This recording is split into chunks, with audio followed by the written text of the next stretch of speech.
Mesdames, Messieurs, bonjour et merci de nous rejoindre pour un nouveau forum consacré au Togo où des élections municipales sont annoncées pour le 30 juin prochain. À l'assaut des urnes, plus de 11 000 candidats. Nous en parlons avec deux d'entre eux. Pascal Yigbe nous fait l'honneur d'être au plateau aujourd'hui. Monsieur Yigbe, bonjour. Bonjour. Monsieur Yigbe, vous êtes le secrétaire général adjoint du Mouvement du Peuple pour la Liberté, le MPL. Oui, c'est exact. Un nouveau parti politique, hein? Oui, un parti politique qui vient de faire 1 an d'existence sur la scène politique togolaise. Alors que le Togo en avait plus d'une centaine, pourquoi en rajouter?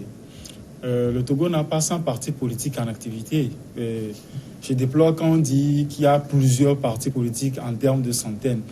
Parce que certains partis ont été créés au jour d'aujourd'hui, on ne peut plus retrouver les auteurs. Ils ne sont plus là, les partis ne fonctionnent plus. Il y a des partis qui se sont regroupés pour former un bloc. Excusez-moi, si je prends le cas de l'UFC par exemple, c'est 6 partis politiques qui forment l'UFC. Mais eux tous, à l'interne, ils ont leur récépissé. Donc on parle de centaines, mais même si on veut voir sur le terrain concrètement pour voir le nombre de partis politiques qui sont opérationnels, à peine on aura 20. Donc, mais 20, est-ce que ça ne suffit pas pour trouver votre idéologie ou les objectifs que vous voulez poursuivre là, les 20 ne remplissent déjà pas ces conditions? Ça peut suffire comme ne pas suffire, mais comprenons également, ou bien souffrons également que nous sommes en démocratie et la liberté d'expression voudrait qu'on ne limite pas également. D'accord. Je souffre alors. Monsieur Binet Kounali, oui. Bonjour. Bonjour, mon frère. Vous êtes candidat indépendant à ces élections locales, Oui. Ex-candidat malheureux aux élections législatives. Pourquoi vous positionnez-vous pour ces locales? Oui, d'abord, je salue ceux qui nous suivent et je dis bonne fête à eux de Pentecôte. Mais quand vous dites qu'on a été candidat malheureux, je vous avais déjà répondu sur cette table que je n'étais pas un candidat malheureux. Peut-être devant la manière dont les élections sont organisées, c'est ce qui a donné ce résultat. Vous avez vu comment ça s'est passé. En dehors de ça, notre mouvement, pour ne pas dire nous, on n'est pas parti politique, a fait ses preuves pour ces élections législatives du 20 décembre 2018. Nous avons fait beaucoup de choses sur le terrain. C'est ce qui nous permet de nous positionner maintenant pour Agoué 1. Et notre mouvement, c'est pour la citoyenneté togolaise, PCT. Donc, pour vous dire que des gens s'est battus pour les législatives, donc je ne vois pas pourquoi ne pas, cette fois-ci, se positionner pour réussir. On verra sur pourquoi vous êtes concrètement candidat et ce que vous comptez faire pour votre circonscription électorale. Monsieur Yigbe, la CENI a enregistré au total 11 447 candidatures pour 1527 postes de conseillers municipaux. La Cour suprême a rendu il y a quelques jours la liste définitive des candidats retenus. Est-ce que vous êtes sur la liste des heureux élus, entre guillemets, par la Cour suprême? Je dirais que notre liste a été retenue. La liste de MPL a été retenue. Donc, si je voudrais emprunter votre mot, nous sommes les heureux, nous faisons partie des heureux retenus sur la liste. Mais comment cela s'est-il fait si beaucoup se sont plaints des rejets de leur candidature au point que la Cour suprême a été contrainte d'ouvrir une session, on va dire, de rattrapage pour se récaler? Comment vous avez fait ou vous êtes en intelligence avec bon, le système? Je ne dirais pas que nous allons nous féliciter, mais je dirais que non seulement le communiqué qui a convoqué le corps électoral et les pièces demandées, il y a beaucoup de choses qui sont mises en veilleuse. Il va falloir beaucoup analyser les termes pour savoir concrètement ce qui se dit dedans. Donc, nous avons même fourni des dossiers qui ne sont pas demandés pour éviter le rejet. C'est ce que nous avons eu à faire à notre niveau. Si je prends par exemple les résidences. Les résidences n'ont pas été demandées explicitement. Mais il y a une partie qui exige à ce que le candidat réside sur le territoire au moins plus de 6 mois. 6 mois, exactement. Donc, si on pose cette hypothèse-là et qu'en bas, on ne demande pas la résidence, les pièces justificatives. Voilà, bon, on se pose la question, quel élément d'appréciation auront les jurés, la jury pour décider concrètement si la personne était sur le territoire ou pas. Donc c'est là ce qui nous a poussé également à faire ce document-là. Donc vous voulez dire que ceux pour qui les dossiers ont été rejetés n'ont pas été assez méticuleux dans la préparation de leur dossier, c'est ce que vous Non, je ne m'aventurerai pas sur cette piste-là en le disant, parce que je n'ai pas réellement leur dossier pour apprécier. Je ne sais pas ce pourquoi les listes de certaines personnes ont été rejetées. Donc, il va falloir que j'ai également les dossiers pour savoir ce pourquoi ils ont été rejetés. Il y a beaucoup de motifs pour lesquels les listes des gens ont été. Bon, si je pense que la Cour, comme vous l'avez dit, la Cour suprême, la chambre administrative de la Cour suprême a fait des audiences actuellement. Si quelqu'un se sent lésé, je pense qu'il a le droit également d'attaquer la décision. Exactement, et c'est ce qui a été fait. La décision finale de la chambre administrative de la Cour suprême est attendue pour ce dimanche à 12h, c'est-à-dire la décision aurait dû déjà être rendue pendant que nous sommes en direct.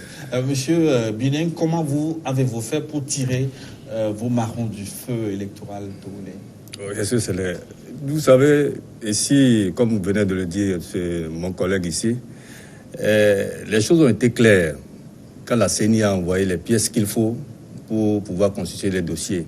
Maintenant, quand vous lisez le code électoral, c'est autre chose. Il y a beaucoup de non-dits. Même le président de la Cour suprême a reconnu ça, que notre code électoral a plein de beaucoup de choses qui sont incorrectes. Mais nous allons dire, pour nous, au niveau de PCT, nous avons eu la chance de présenter nos candidatures pour les élections législatives dont on savait quelles sont les pièces qu'il fallait, surtout que nous maîtrisons aussi le code électoral.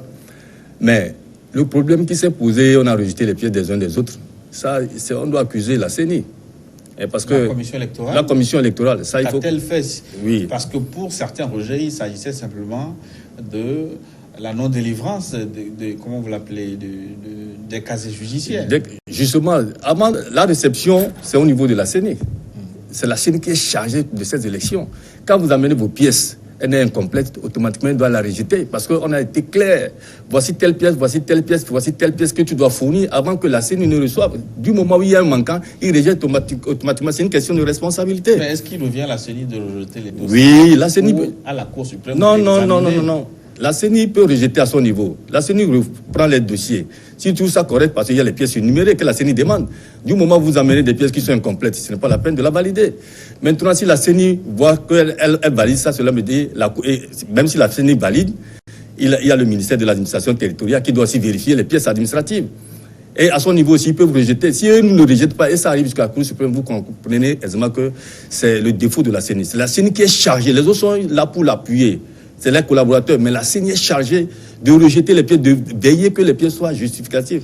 Mais quand vous nous parlez des pièces au niveau des cas judiciaires, on a dit que ces élections devaient avoir lieu depuis le 20. Chacun connaissait le programme.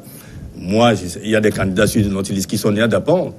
Avec les moyens aujourd'hui, à moins de 48 heures, 72 heures, vous pouvez avoir vos pièces. Moi, ces arguments ne tenaient pas. Même quand la CENI a prolongé jusqu'à 15 heures, pour ajouter à ces autorités, je disais non, on ne va pas évoluer. Quand on arrête une date, c'est une date. Quand on arrête une heure, il faut respecter. Ceux qui sont en retard, ils sont en retard, ça s'arrête là-bas. Ceux qui n'ont pas pu fournir leur dossier, ça s'arrête là. Mais chaque fois, il faut dire, il faut prolonger pour aider les uns les autres. Non, on ne va pas évoluer. Il est temps quand même. Ce n'est pas aujourd'hui qu'on a annoncé la clôture, que c'est le 27 à minuit. Donc, c'était le 27, non? Oui, 27 à minuit qu'on va arrêter. Maintenant, on ajoute 15 heures de temps pour dire que ceux qui n'avaient pas leur cahier... Vous parlez d'Apon, peut-être qu'il n'y a pas beaucoup de candidats d'Apon.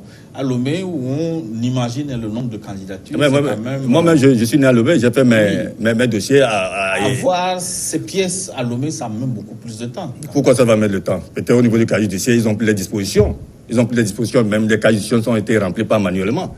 Or, l'habitude, ils ont leur machine à taper archaïque là, qu'ils tapaient, et puis ça prend du temps. Cette fois-ci, ils ont pris manuellement, ils ont rempli.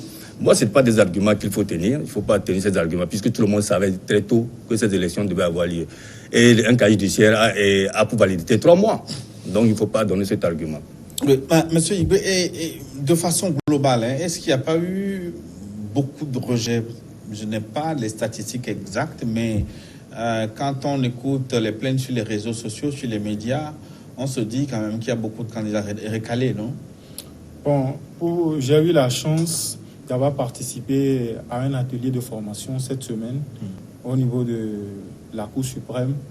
C'est une formation qui a été organisée par la Cour suprême avec la présence de l'expert Idrissa Traoré, où j'ai eu la chance de comprendre beaucoup de choses qui ont été faites. Et je dirais que beaucoup de dossiers n'ont pas été rejetés. Beaucoup n'ont pas été rejetés. Vu que ça fait plus de 32 ans que nous n'avons plus fait les élections locales, ils ont fait beaucoup de largesse au fait. Et comme le disait M. Kolani, normalement la CELI devait déjà rejeter pour insuffisance, voilà, devait déjà rejeter certains dossiers, ce qui devait réveiller l'attention des candidats. Mais elle ne l'a pas fait. La CENI également ne l'a pas fait. Au niveau du ministère de l'administration territoriale, ça n'a pas été fait. Ça veut dire que si les CELI avaient rejeté les documents, certains candidats auraient pu corriger et ramener. Voilà, justement, oui. Puisque d'autres avaient fait le dépôt avant même le 27, la date de clôture. Donc, ils auraient également le temps d'aller reconstituer le dossier en bonne et due forme. Mais bon, ils n'ont pas rejeté, ils n'ont fait que des remarques. Et ils ne savaient pas aussi non plus qu'ils avaient la responsabilité de rejeter les dossiers. Pour eux, c'est la Cour suprême qui devait rejeter les dossiers, ou bien la Chambre de la Cour suprême qui devait rejeter les dossiers. Alors que normalement, la Chambre ne devait pas rejeter les dossiers. C'est plutôt la CENI qui doit, en dernier ressort, rejeter les dossiers. Et maintenant, les têtes de liste... En premier ressort. C'est sa responsabilité. Oui, en premier ressort. Oui. Et maintenant, les têtes de liste peuvent maintenant attaquer la décision de la CENI au niveau de la Chambre. Mais ça n'a pas été fait. Normalement, ce n'est pas la décision de la Chambre qui devait être attaquée au jour d'aujourd'hui. Ça veut dire que tout le monde a péché dans ce processus-là. Comme vous l'avez dit, il y a longtemps que les élections ont été organisées. Ça veut dire qu'il y a un peu de flottement au fond du système. Il y a beaucoup de flottement, beaucoup de flottement. On se pose des questions. Pourquoi cette précipitation? Il y a beaucoup de flottement. Il ne faut pas qu'on se le trompe. Hein?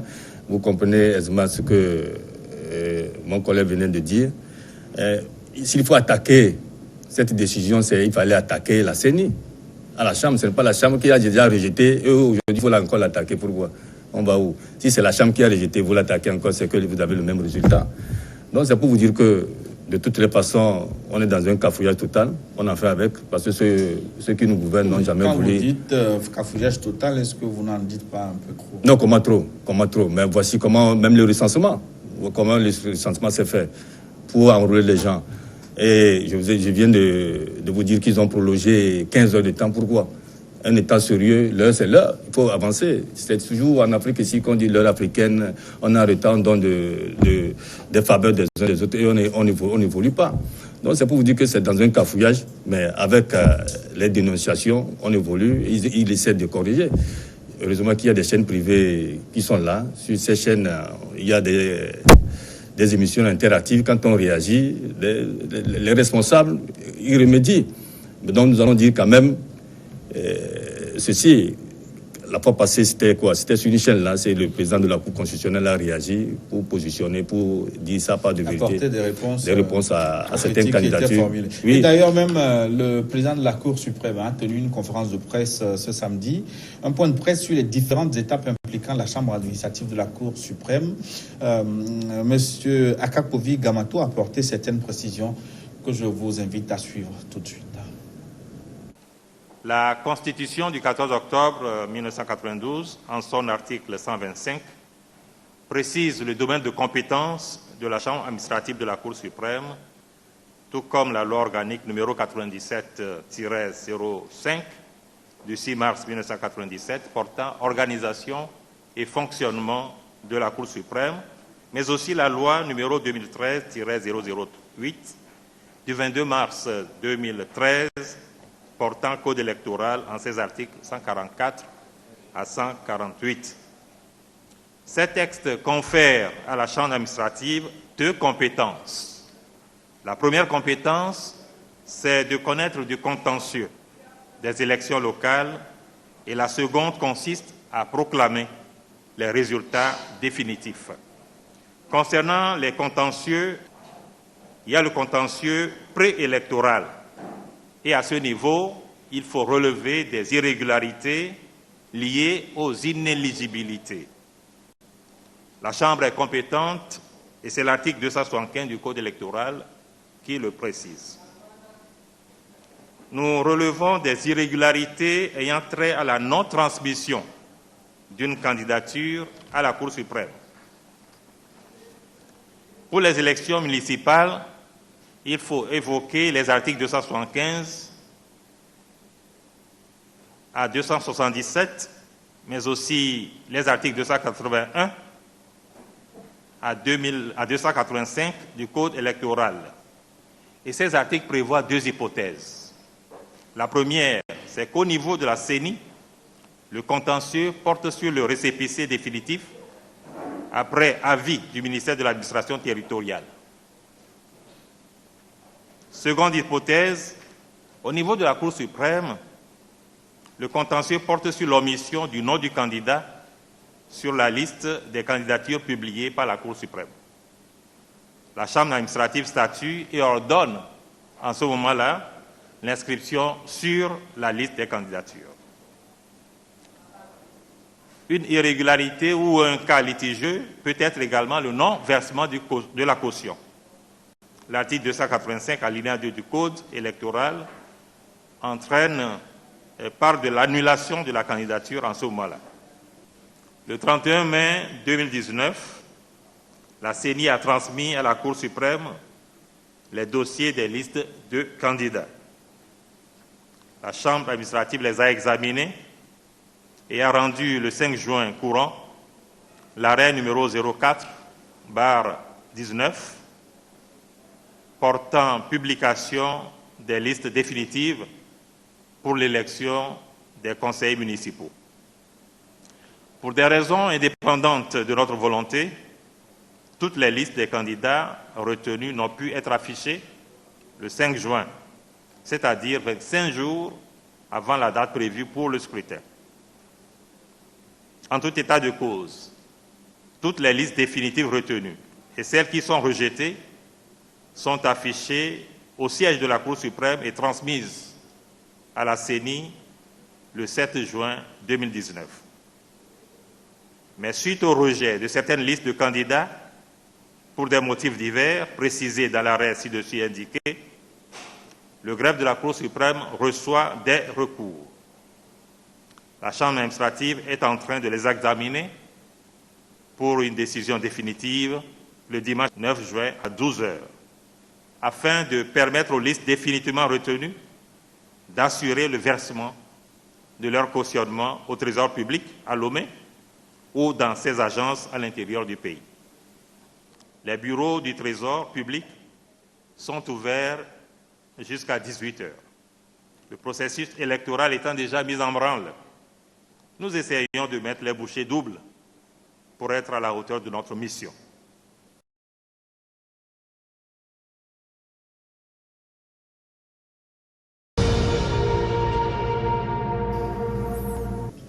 Oui, le président de la Cour suprême à l'instant, Akakovi Gamato.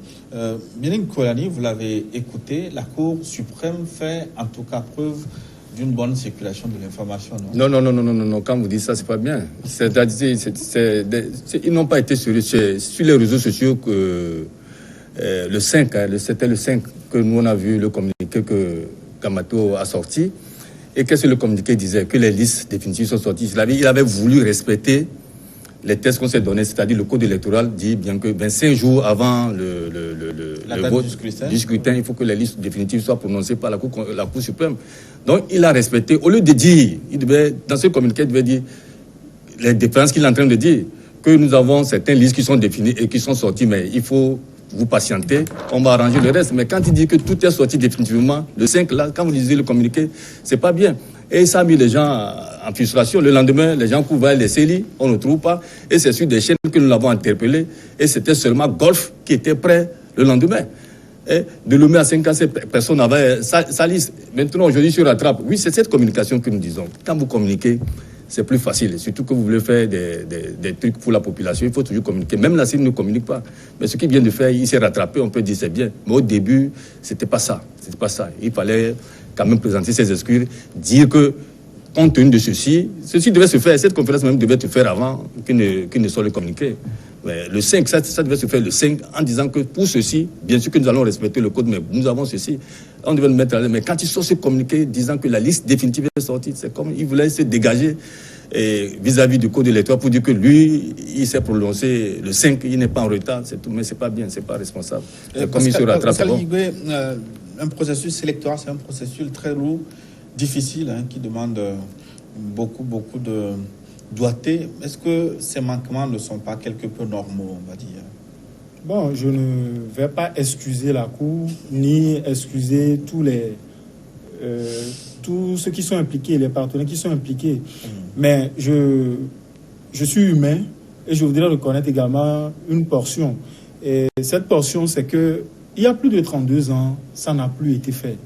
Donc, normalement, on devait prendre tout le temps. 2 ans là, il y a eu quand même beaucoup d'élections qui ont été organisées, notamment en décembre, il y a eu des élections législatives qui ont été organisées. Oui, mais la tâche que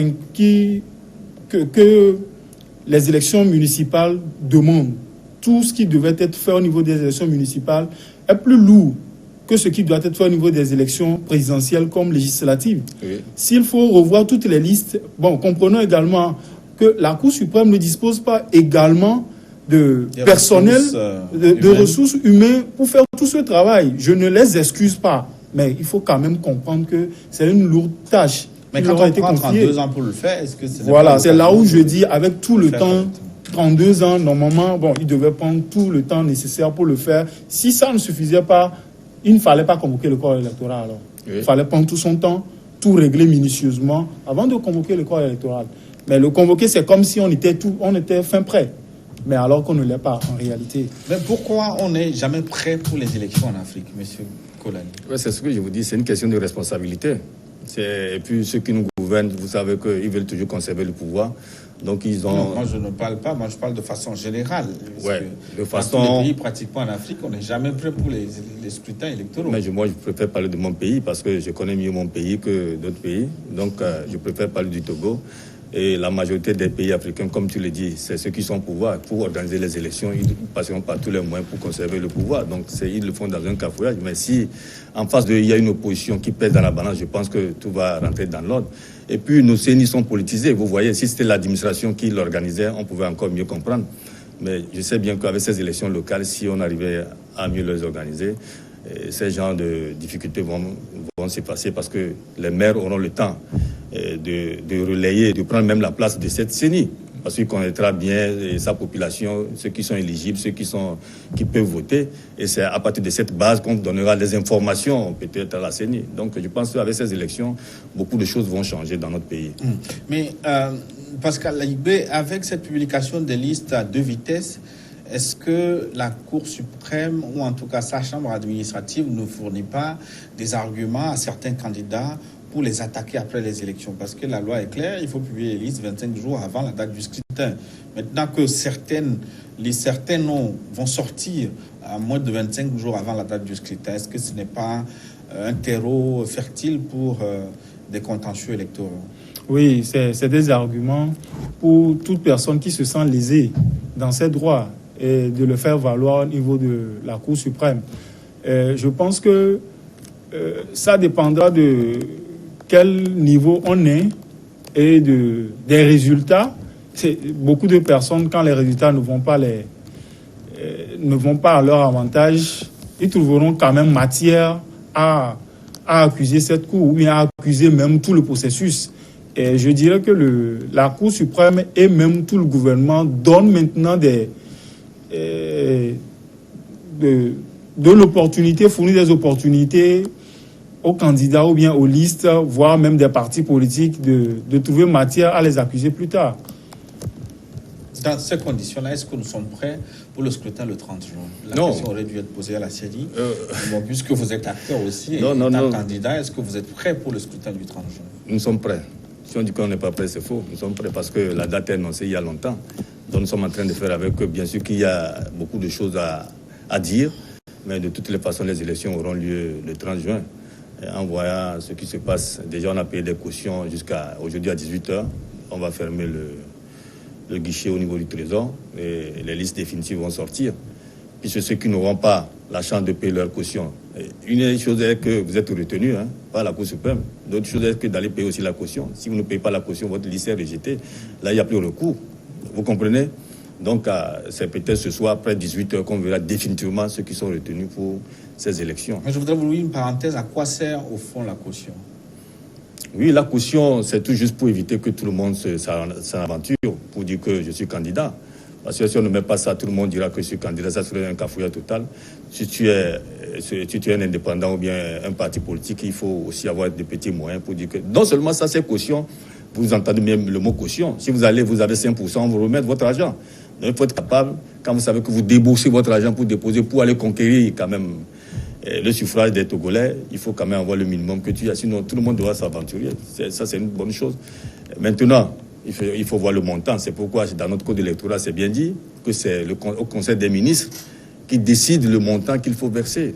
Donc, c'est une bonne chose. Et puis, tenez-vous bien, c'est hier que c'est le CELI, c'est Célie Dagoué qui nous disait que les cautionnements, les suppléants ne vont pas payer. Or, certains ont déjà payé avec les suppléants.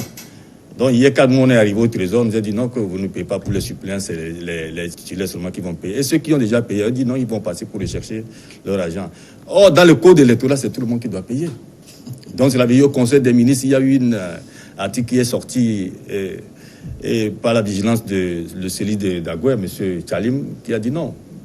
Selon ce communiqué, arrêté, ça veut dire que c'est ceux qui ont, c'est les sièges seulement, ceux qui ont, je ne sais pas, ceux qui vont, les sièges seulement qui doivent payer et non pas les suppléants. Et maintenant, vous voyez que ce cafouillage, les gens vont retourner pour chercher. C'est une bonne chose pour nous quand même. Et ils ont dit que c'est un mandat social pour le chef de l'État. Donc, quand ils ont voulu nous amener sur le mandat social, je dis OK, c'est une bonne chose. C'est pour vous dire qu'il faut une caution dans une élection pour permettre de limiter n'importe quel plaisantin de dire que je suis candidat. Je vous retourne la même question, M. Yigwe. Est-ce que tout est prêt pour le scrutin du 30 juin? Oui, à notre niveau, au niveau de MPL, je dirais que nous sommes prêts à affronter le scrutin le 30 juin. Et je voudrais également relever, comme M. Kolani vient de le faire, ce manquement au niveau de la CENI et au niveau également du gouvernement. Le gouvernement a sorti un décret, je crois le numéro c'est 219/PR du 7 mai 2019 pour fixer les cautions. Et le communiqué se contredit. Le communiqué, d'une part, rejoint ce que prévoit le code électoral en disant que c'est toute la liste qui paie. Et d'une part, le communiqué dit encore que c'est les titulaires qui paient. Le communiqué et le décret du 7 mai n'est pas explicite. Et maintenant, la CENI ressort un autre communiqué et précise bien que c'est uniquement les titulaires. Moi, personnellement, j'ai été au Trésor public pour payer. J'ai voulu payer uniquement pour les titulaires. Ils ont refusé. J'ai été obligé de compléter pour payer toute la liste. Et maintenant, je m'en rends compte que chez certains, ce n'est pas toute la liste, mais c'est uniquement les titulaires. Donc, à un moment donné, il va falloir que la Cour, ou bien la Chambre de la Cour suprême se prononce là-dessus, pour que ce ne soit pas deux choses à la fois, que la loi soit explicite sur ce point-là. Oui, ce qu'il dit, c'est une réalité. Seulement ça se trouve dans le code électoral. Si on devait suivre le code électoral, comme je dis, on s'est donné des tests, il faut respecter des tests. Mais quand vous ne voulez pas respecter des tests et puis vous sortez encore des communiqués comme ça, vous embrouillez la population. Ou bien carrément, vous amendez les tests et puis les gens sont quittes. Même les élections législatives, on a eu ce même problème. On était obligé de payer avec tous les suppléants. Vous avez vu que c'était costaud. Cette fois-ci, au moins, ils ont diminué, c'est bon, mais il faut changer le code électoral pour que ça soit plus clair. En tout cas, les oreilles autorisées vous écoutent et vont peut-être apporter les clarifications nécessaires. Mais quand je parle aussi d'être prêt pour les élections, c'est aussi au niveau des électeurs, ceux qui iront aux urnes. Lors des législatives, on a constaté qu'il y avait un nombre exorbitant de bulletins nuls. Ça suppose qu'il y a beaucoup qui ne maîtrisent pas encore le rouage du vote, ou le problème est ailleurs. Oh non, le problème est ailleurs. Monsieur, vous êtes journaliste, le problème est ailleurs. Pour ces élections passées, le problème est ailleurs. Le problème est ailleurs. Vous avez vu qu'il y avait une Même pour la présidentielle, il y avait un nombre très élevé de bulletins nuls, ce que le rapport de l'Union européenne avait déjà souligné. Ça aussi, il y avait des partis politiques qui avaient demandé de boycotter ces élections. Vous voyez, c'est ça l'enjeu. Quand les partis politiques prennent toujours la population en étau, pour faire ce qu'ils veulent, l'électorat en étau, vous voyez qu'il y aura ces cafouillages. Mais les bulletins nuls, c'est fait sciemment. Certains sont partis voter pour éviter qu'on leur pose la question si est-ce que tu as voté. Puisque dans notre pays, certains citoyens lambda nous disent, des fois quand ils sortent la nuit, les forces de l'ordre, quand ils les prennent, ils disent où est ta carte d'électeur au lieu de demander la carte d'identité. Ça aussi, il faut vérifier. Et des fois, on te pose la question est-ce que tu as réellement voté parce qu'il y avait l'encre indélébile pour voir si tu es un bon citoyen. Les gens étaient partis sciemment pour éviter ces représailles-là. Et puis, ils sont partis voter les bulletins nuls. Mais maintenant, vous dites que c'est à vérifier, mais maintenant... Non, c'est à vérifier puisque... Il est dit sur les chaînes, on les écoute, mais est-ce que concrètement, moi, un militaire ne m'a jamais arrêté la nuit pour me poser cette question. S'il m'avait arrêté, je dirais concrètement, c'est ce que j'ai vécu. Mais sur les chaînes, il y a des émissions interactives où les gens disent ouvertement. Et si le ministère de la Sécurité écoutait, il devait dire à ses compatriotes de ne pas le faire. Maintenant, ce qui va arriver cette fois-ci, je pense que ça va changer parce que plusieurs acteurs se sont acceptés aller à ces élections. Bien sûr qu'il y a des partis politiques comme PNP et Parti des Togolais consorts qui disent qu'ils ne vont pas.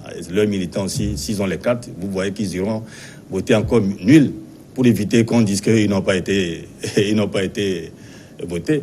Donc, de toutes les façons, nous sommes là pour ça. Nous, au niveau de notre parti, pour notre mouvement PCT, pour la citoyenneté togolaise, nous voulons œuvrer pour dire aux citoyens que tu es libre d'aller voter, mais il ne faut pas aller voter un bulletin nul. Pourquoi un bulletin nul? Oui, mais il est libre de voter nul aussi. Non, c'est pas si un bon citoyen. Ou bien tu t'abstiens. Je préfère de s'abstenir que de se déplacer, rester dans les rangs et tu rentres, que tu ne trouves personne pour voter. C'est pas bien. Je préfère que tu aies ta carte d'électeur, que tu restes à la maison. Parce qu'il est temps quand même qu'on ait des bons citoyens, monsieur Gilles. Sinon, quitter sa maison, se laver, aller s'aligner, et après tu rentres, tu ne trouves personne, tu votes toute la liste. C'est pas bien. Et il faut quand même qu'on arrête ça. Oui, mais parce qu'il est-ce qu'il n'y a pas toujours un problème de maîtrise du processus de vote, ce qui amène à ces statistiques affolantes de bulletins nuls lors des élections? Oui, le bulletin nul, c'est pas forcément fait sciemment. Il y a cet aspect-là que la personne quitte et va effectivement et décide délibérément de faire un bulletin nul. Mais il y a également cet aspect-là qu'il ne faut pas ignorer, que la personne vote, mais c'est que son droit dépasse le cadre. Oui. Et ça pose un problème. C'est des bulletins contestés. Et quand les bulletins sont contestés et que la Chambre également n'arrive pas à les attribuer à un candidat donné, ils sont obligés de les reverser au niveau des bulletins nuls. Et les bulletins nuls également posent le problème du désintéressement de la chose politique au Togo. La population a été trop malmenée par les politiques, à tel enseigne que la population se dit, bon, il n'y a rien de bon qui sortira encore de nouveau. Donc, autant mieux rester chez soi, ne plus même s'intéresser à ce processus-là. Bon, qu'est-ce qui changera? Rien ne changera. Qu'est-ce que vous appelez malmené? Bon, de part d'autre, que ce soit le pouvoir en place, que ce soit l'opposition, c'est-à-dire toute la classe politique, la population ne se retrouve pas dans ce qu'elle veut. Le désir réel de la population jusqu'au jour d'aujourd'hui, disons les choses telles qu'elles sont, la population ne retrouve pas encore cela concrètement sur la scène politique. C'est sujet à caution ce que vous dites, parce que quand vous dites population, qui appelez-vous population? Parce que quand, à la dernière élection présidentielle, le président actuel s'en est sorti avec plus de 60%. Non, moi je ne veux même pas parler de ces élections-là ou des résultats que tout le monde peut contester. Et le président de la République actuelle même sait que lui ne peut pas gagner dans ce pays avec 60%. Il y a des preuves. Ah bon? Oui, on a des ministres, des anciens ministres de l'Intérieur même qui ont dit que leur score ne dépasse jamais 10%. Oui, mais donc, après avoir c'est des gens qui étaient dans le système, ils savent comment le système fonctionne. Oui, mais quand ce n'est pas moi qui l'invente. Ils ne l'ont pas dit, mais maintenant tout le monde... Oui, comprenez également qu'on ne peut pas être à l'intérieur et doiter l'intérieur. Ça, c'est normal. Je ne veux même pas faire de débat dans cet aspect-là. Mais ceux qui sont dans le pouvoir ont réclamé l'alternance. Il y a un rapport de j'oublie un peu l'organisme qui a fait les statistiques, qui ont démontré qu'il y a plus de 75% du parti au pouvoir, à 75% qui réclament l'alternance. Donc si ceux-mêmes qui sont au pouvoir demandent qu'il y ait alternance, comprenez également que la population de manière générale, parce que l'opposition lui réclame déjà. Mais si ceux qui sont encore au pouvoir voudraient qu'il y ait alternance, donc comprenez que si je parle de population, ça n'a pas d'étiquette politique. Mais un rapport, c'est un rapport. Est-ce qu'il faut se fier à 100%? Non, d'abord, moi, quand on parle de l'alternance, ce n'est pas encore mon problème. Moi, je parle du système. Il faut arrêter le système. C'est-à-dire, quand vous êtes au pouvoir, vous gérez quelque chose qui est public, il faut rendre compte à ces personnes-là. Si vous êtes un chef d'État, comme vous venez de le dire, il a été élu par plus de 60% des Togolais. C'est une bonne chose. Maintenant, il faut qu'il gère bien, il faut qu'il rende compte. Mais du moment où le système continue, il n'y a pas à rendre compte à cette population, et on se pose la question si réellement... Mais, mon frère, la gestion de notre patrimoine commun, est-ce que vous sentez que même ces élections-là, ça prouve combien de fois comment on malmène le peuple, comme mon second l'a dit. On a des tests, les gens ne respectent pas les tests qu'on s'est donnés, et la population ne se retrouve pas. Quand on dit de rendre compte, un chef de l'État doit, comme le dit la Constitution, une fois dans l'année, aller devant les élus du peuple. Combien de fois il a fait? Oui, c'est ce qui a été fait cette année, monsieur. Mais ça a été fait comment? Ça a été fait quand il est parti même devant l'Assemblée. Qu'est-ce qu'il a fait? Il n'a fait que dénoncer. On dit l'état de la nation, il n'a fait que sa propagation et sa propagande. L'état de la nation, tu as géré l'État jusqu'à ce niveau. Voici ce que j'ai fait, voici les difficultés que j'ai, voici ce que je propose encore. C'est un bilan. Mais quand on te dit d'aller devant les élus du peuple, c'est un bilan que tu dois faire. Il n'a pas fait le bilan. Oui, excusez-moi. Moi, j'ai vu des bilans. Non. Tu sais, des résultats qui ont été donnés. Non. Quand on parle de bilan, il a pris le pouvoir depuis 2005. Il nous dira ce qu'il a fait.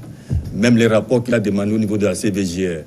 Et ce que la commission vérité, oui, avec tout ce qui s'est passé dans le pays, quand PNP a sauté la C14, comment les élections sont passées, les morts, comment s'il faut s'en prendre. C'est-à-dire c'était tout un bilan qu'il doit faire, surtout qu'il n'a jamais été devant les députés il y a longtemps.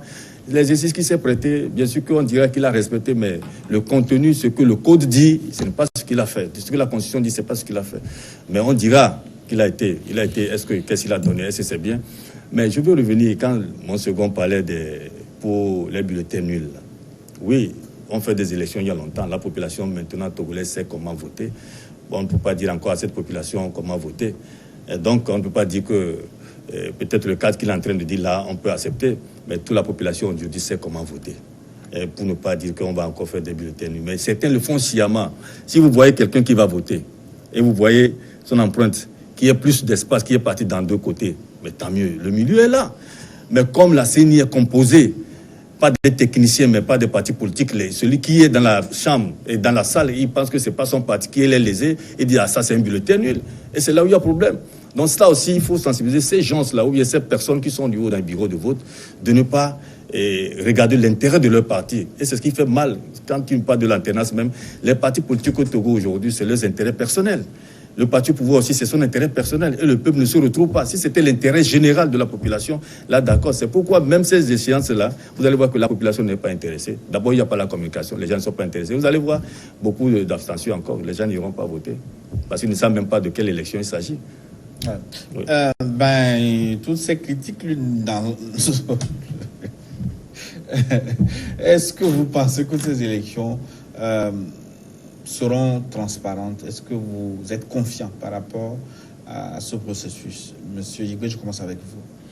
Si je dis que nous sommes confiants, nous sommes sereins, que tout serait clair, là, je me trompe moi-même.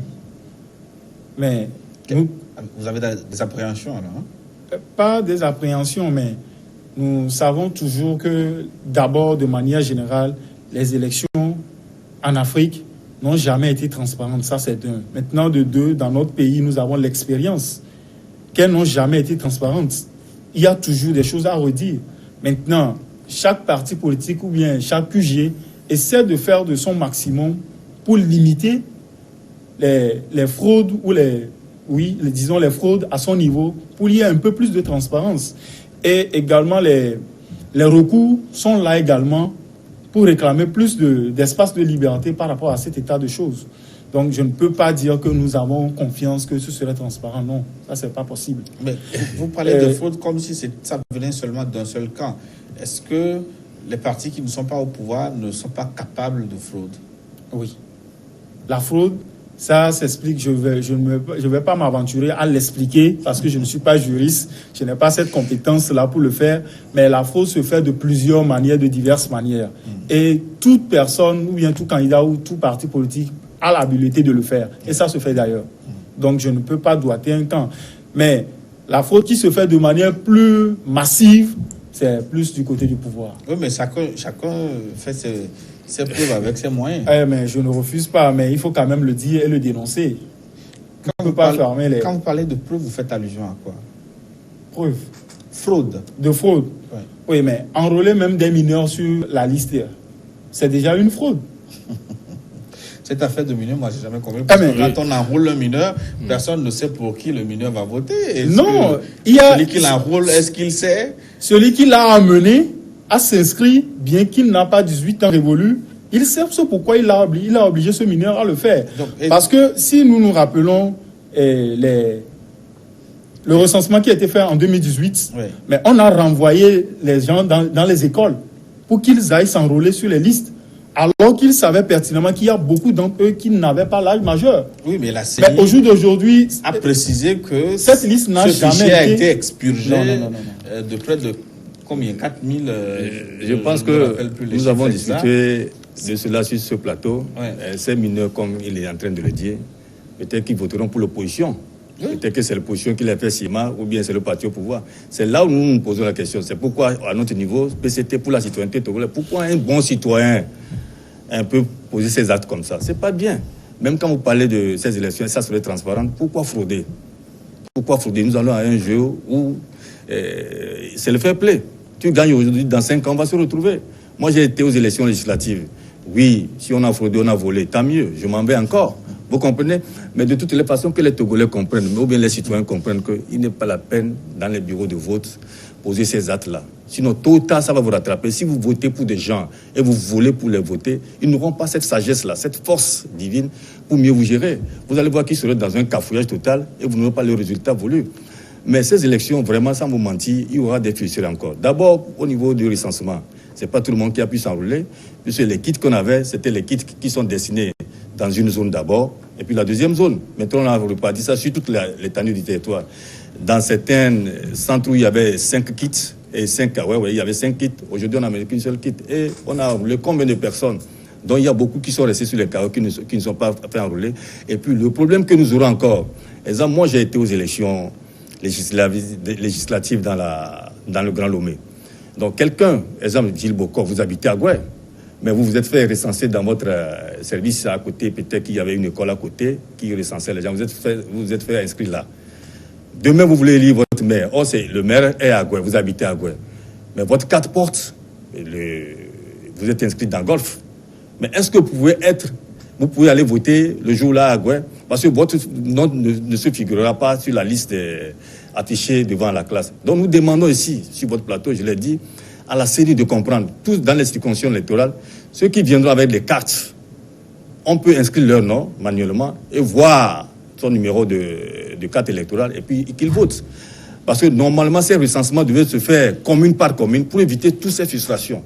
Maintenant, si on ne le fait pas, et le jour du vote, parce que la personne était inscrite dans le Grand Lomé, le jour du vote, maintenant, on le dit dans sa commune, il ne trouve pas son nom. Mais pourtant, il fait partie de cette commune. Vous voyez, il y aura encore des frustrations. Donc, il faut comprendre des dispositions pour dire au niveau de la CENI et dans les CELI et ceux qui vont dans les bureaux de vote que quand quelqu'un vient, il y a une carte d'électeur. Vous inscrivez son nom manuellement et qu'il vote sur le bulletin indélébile. Et quand vous prenez tous les indices et le numéro de la carte d'électeur pour qu'on puisse éviter encore des frustrations. Oui. Ça, c'est votre suggestion. Qui est très important. Très important pour éviter ces gens. Parce qu'ils ont raté le processus. Donc, pour se rattraper dans ce cafouillage, il le faut. Parce que les élections, c'est commune par commune qui devraient le faire. Comme du moment où ils ne l'ont pas fait, il faut autoriser ça pour qu'on puisse rattraper le retard. Maintenant, Pascal, quelles sont les mesures que vous mettez en place pour augmenter vos chances de succès lors de ces élections locales? Bon, avant de parler de mesures que nous mettons en place, je voudrais d'abord relever qu'il y a un problème de communication au niveau de ces échéances électorales. Beaucoup de personnes ne savent même pas qu'il y a élection le 30 juin. Comment le savez-vous? Avez-vous fait une étude? Parce que nous faisons des porte-à-porte. Oui. Et nous nous en rendons compte que quand tu approches un électeur, c'est là où il se dit, oh, c'est pour voter quand? Et les gens ne savent pas qui est élection le 30 Et voter juin. quoi encore? Et Pourquoi? au moment où on faisait même le recensement, beaucoup même n'étaient pas au courant. Donc, ça pose un problème de communication autour même de ces élections-là. Quand on dit les élections municipales, les gens disent élections municipales, c'est quoi? Les gens sont dedans sans savoir ce pourquoi il faut aller voter, il faut aller faire la carte. C'est pour faire quoi contre une commune? Ça quitte où? Ça s'arrête où? Les gens ne savent pas. La délimitation, Oui. les gens ne sont même pas au courant, ils ne savent pas. Bon, maintenant, comme l'a dit M. Kolani, pour voter pour mon candidat, je dois aller m'inscrire où? Les gens ne savent pas. Les gens ont des cas, ils disent je vais voter pour toi. Mais quand tu lui demandes, tu t'es inscrit où? Tu vois qu'il est dans une autre commune, mais il est certain qu'il va voter pour toi. Ça pose déjà un problème. Et je pense qu'il va falloir également que la CENI tienne compte de ça au moment du scrutin, qu'on ne tienne pas rigueur à ce que ce soit forcément les cartes de la commune qui doivent voter là-bas. Parce que, bon, beaucoup se sont inscrits sans avoir cette information-là. Si nous avons mis 32 ans pour arriver là, il va falloir que, bon, on tolère cela pour dans les prochaines échéances, on puisse rectifier. Sinon, si on ne les tolère pas, bon, ce serait compliqué. Oui, mais est-ce que ce n'est pas la responsabilité, surtout des partis politiques, de procéder à cette opération de communication que vous dénonciez tantôt? Est-ce que ce n'est pas vous qui avez failli à votre rôle? Oui, les partis politiques doivent le faire et les ont fait, mais pas à une hauteur donnée. Mais c'est l'État qui a les moyens. Oui. Et c'est l'État qui organise les élections. Oui. Ce n'est pas les partis politiques qui organisent les élections. Et dans l'organisation des élections, je pense qu'il y a un budget pour la communication. Mais s'il y a un budget pour la communication, autant l'utiliser pour la communication. Et ce n'est pas la proclamation des résultats qu'on va parler de communication. C'est depuis le début. C'est en amont, pendant et en aval. Mais si ça n'a pas été fait et que les gens ne comprennent rien de ce qu'ils vont aller faire, bon, l'éducation, où le mettons-nous alors? Est-ce que vous constatez ce déficit de communication? Beaucoup. Non, vous savez, d'abord, il faut jeter des fleurs aux chaînes privées, hein, aux masses médias privés au Togo ici. C'est vous qui faites beaucoup du travail. Mais on se pose la question, il y a un budget pour ça, on ne vous a même pas donné du budget, vous vous débrouillez, même l'aide à l'État, nous savons ce que c'est. Mais on se pose la question, pourquoi ça? Même au niveau du budget de la CENI, on a dit, il y a volet communication. Mais pourquoi ils font rétention de communiquer? Mais c'est pas bien. Ce qu'il est en train de dire, c'est une réalité. Quand vous posez même, les gens ne savaient même pas qu'il y avait eu un recensement. Les gens sont pour là. C'est là, des minutes, on a repoussé, c'est que... Et puis, les gens se cherchent. C'est une réalité. Mais les gens ne savent même pas qu'il y a... le 30 juin, on doit aller encore au scrutin. Et même s'il faut aller, c'est quoi?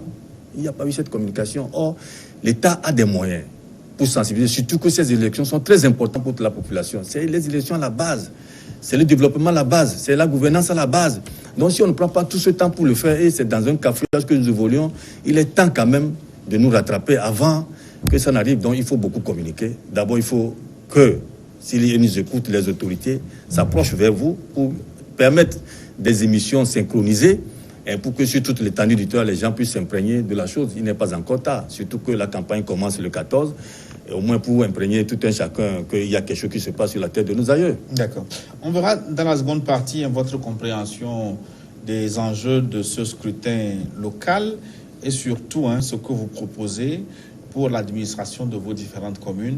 Ça, on va le voir dans la seconde partie de ce forum, juste après une nouvelle édition du journal. À tout de suite.